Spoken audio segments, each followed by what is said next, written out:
नमस्कार, आप देख रहे हैं हिमाचल न्यूज। आइए जानते हैं आज के प्रमुख समाचार और दिन भर की बड़ी सुर्खियां।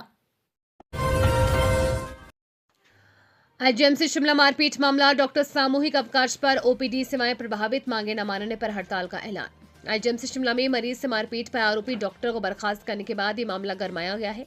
गुस्साए चिकित्सक संगठनों ने वीरवार को बैठकें कर शुक्रवार को एक दिन का सामूहिक अवकाश करने का निर्णय लिया है। मांगे न मानने पर शनिवार से हड़ताल पर जाने का ऐलान किया है। अपनी मांगों को लेकर शनिवार को सुबह रेजिडेंट डॉक्टर मुख्यमंत्री सुक्खू से मिलेंगे। उन्होंने मांगे न मानने पर अपने इस निर्णय पर अडिग रहने की घोषणा की। आईजीएमसी में 22 दिसंबर को डॉक्टर और मरीज के बीच हुई मारपीट मामले में सरकार ने senior resident doctor Raghav Narula की सेवा समाप्ति के आदेश दिए। ये कार्रवाई मुख्यमंत्री सुखविंदर सिंह सुक्खू के सख्त रुख के बाद की गई है, जिसके खिलाफ डॉक्टर संगठनों ने मोर्चा खोला है। डॉक्टर संगठनों का कहना है कि डॉक्टर राघव नरूला की सेवा समाप्ति का आदेश अन्यायपूर्ण है और इसे तुरंत प्रभाव से वापस लिया जाना चाहिए। स्मार्टफोन की लत से युवाओं को हो रहा है नोमोफोबिया, 406 छात्रों पर अध्ययन में खुलासा, जाने। स्मार्टफोन की लत से लोगों विशेषकर युवाओं में नोमोफोबिया हो रहा है। नोमोफोबिया से स्मार्टफोन से दूर होने, बैटरी खत्म होने, नेटवर्क न होने या फोन खो जाने, टूटने का डर सता रहा है। इससे घबराहट, बेचैनी, सिरदर्द, नींद में कमी आदि के अलावा बार बार फोन चेक करने की लत पड़ रही है। यह अध्ययन आईजीएमसी शिमला के कम्युनिटी मेडिसिन विभाग के सहायक आचार्य डॉक्टर अमित सचदेवा और उनकी टीम ने किया है।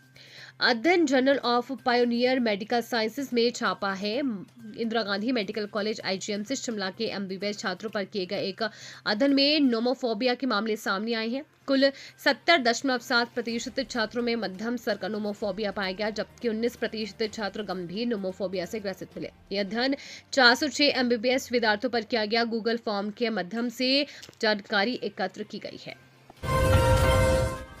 हिमाचल प्रदेश सूखे जैसे हालात और चिलिंग आवर्स की कमी से बागवानों की बड़ी चिंता। हिमाचल प्रदेश की सेब बागवानी इस समय गंभीर संकट के दौर से गुजर रही है। बदलते मौसम के मिजाज और लंबे समय से बारिश व बर्फबारी न होने के कारण न केवल सेब के लिए जरूरी चिलिंग आवर्स पूरे नहीं हो पा रहे हैं, बल्कि बागवानी से जुड़े अन्य जरूरी कार्य भी ठप पड़ गए हैं। हालात ऐसे हैं कि कई इलाकों में बीते 2 महीनों से सूखे जैसी हालात और स्थिति बनी हुई है।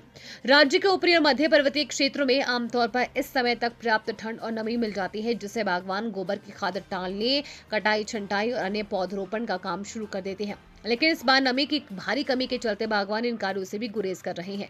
मिट्टी सूखी होने के कारण खाद डालने से लाभ के बजाय नुकसान का डर सता रहा है। बागवानी विशेषज्ञों के अनुसार सेब के लिए 1400 से 1600 चिलिंग आवर्स आवश्यक होते हैं, लेकिन कई क्षेत्रों में ये आंकड़ा अब तक काफी पीछे है।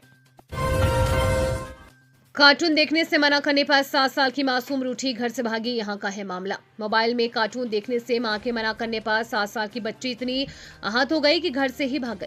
हालांकि भोरंज पुलिस ने सीसीटीवी कैमरों की मदद से बच्ची को 4 घंटे में ढूंढ निकाला और परिजनों के हवाले कर दिया। मामला भोरंज थाना के एक गाँव का है, जहाँ पर उत्तर प्रदेश का परिवार किराए के मकान में रहता है। बच्चे का पिता मिस्त्री का काम करता है। सुबह करीब 7 बजे वो लकड़ी लाने के लिए कहीं बाहर गया था। घर में उसकी पत्नी और 3 बच्चे थे। पत्नी खाना बना रही थी। उसने बेटी को फोन छोड़कर खाना खाने के लिए बुलाया, लेकिन बेटी नहीं आई। जब बेटी को थोड़े तल्ख लहजे में बुलाया तो नाराज हो गई।